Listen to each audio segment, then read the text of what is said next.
వీక్షకులకు స్వాగతం, నమస్కారం. వైసీపీ ఓటమితో 5 ఏళ్ల పాటు అధికారం చూసుకుని ఎగిరెగిరి పడిన చిన్న పెద్ద నాయకులు కాకులా ఎగిరిపోయారు.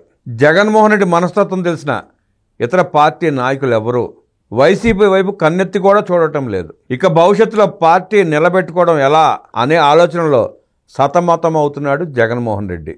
ఎవరో ఒకరు బూస్ట్ ఇస్తే తప్ప పార్టీ నిలబడదు అనే పరిస్థితిలో ప్రజలను ఆకర్షించే వ్యక్తుల కోసం వెంపర్లాట మొదలుపెట్టాడు జగన్మోహన్ రెడ్డి. దీనికి భాగంగా ఏ సినిమా రంగాన్ని అయితే జగన్మోహన్ రెడ్డి అతని క్యాడర్ దారుణంగా అవమానించారో అదే రంగం వాళ్లే కరెక్ట్ అనే ఆలోచనకు చేరుకున్నారు. గతంలో పెద్ద హీరోలను కారు బయట ఆపించి నడిచి రమ్మని వాళ్లతో ఇండస్ట్రీకి మంచి చేయమని చేతులు జోడించి అడిగేలా చేసిన విషయాన్ని మర్చిపోయి సినిమా వాళ్ల మీద కార్యకర్తలతో చేయించిన లేఖి ట్రోలింగ్ వదిలిపెట్టి ఆ సినిమా వాళ్లను పార్టీలోకి పిలవడం మొదలుపెట్టాడు.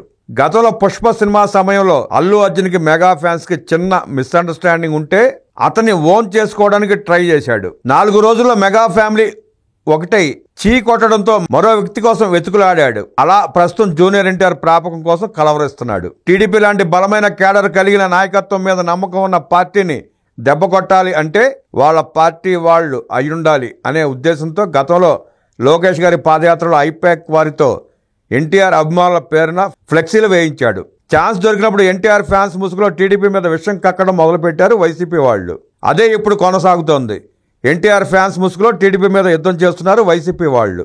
ఈ రకంగా అయినా జూనియర్ ఎన్టీఆర్ ఫ్యాన్స్ కి దగ్గర అవడం, వారి సపోర్ట్ కోసం ప్రయత్నం చేయడం ద్వారా భవిష్యత్తులో జూనియర్ ఎన్టీఆర్ని ఏదోలా తమ పార్టీలోకి ఆహ్వానించాలని, తద్వారా నాయకులు లేక తన మీద నమ్మకం లేక దుకాణం మూసుకునే పరిస్థితిలో ఉన్న పార్టీకి ఊపు తీసుకొద్దాం అనే ఆలోచనలో ఉన్నాడు జగన్మోహన్ రెడ్డి. కానీ తానొకటి తలిస్తే దైవం మరొకటి తలిచినట్టు సినీ రంగం నుండి వచ్చిన రోజా వల్ల చావు దెబ్బతిని యాంకర్ శ్యామల వల్ల కన్ను లొట్టపోయి వీళ్లతో పని అవదని పెద్ద స్టార్స్ కోసం ట్రై చేసి ఇంతకు ముందు అల్లు అర్జున్ ద్వారా చీ కొట్టించుకున్నాడు. అది సరిపోక ఇప్పుడు జూనియర్ ఎన్టీఆర్ చేత చీ కొట్టించుకునే పరిస్థితి తెచ్చుకున్నాడు. పార్టీని బ్రతికించుకోవడం కోసం ప్రజల నమ్మకం సంపాదించుకోవడం మాని ఏ సినిమా వాళ్ళని దారుణంగా అవమానించి ఆ రంగాన్ని నాశనం చేసి కాళ్ళ దగ్గరకు తెచ్చుకోవాలి అనుకున్నాడో అదే సినిమా వాళ్ళ కాళ్ళ దగ్గరికి చేరాడు జగన్మోహన్ రెడ్డి.